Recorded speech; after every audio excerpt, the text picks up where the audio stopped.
Blusa eta nesken batzordeari dagokio Zeledon izendatzea, eta kuadrilen ordezkariek oharbidez baieztatu dute, aurrerantzean Gasteizko edozein pertsonak izango duela Zeledonen pertsonaia gorpuzteko aukera. Azkenean, berdin du generoa edo emakumea edo gizona, azkenean pertsona bat, nire ustez ez da arazorik. Gorka Urtidi Urbinak aurtengo jaien ondoren utziko dio Zeledon izateari. Beraz, 2024an, batzordeak hartu duen erabakia aintzat hartuta, pues igual es momento de que vaya evolucionando. Baliteke emakume batek hartzea rol hori. Pues que sea una mujer quien lo protagonice. Gainera batzordeak 5 urtera mugatuko du izendapen bakoitza.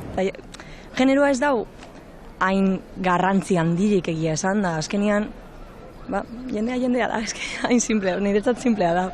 Jaiari hasiera emateko plaza aldatu zen gixara. Sí, porque cada vez vamos avanzando más en la sociedad. Puruari beirazko botilak eta beirari plastikoak leku hartu zion gixara.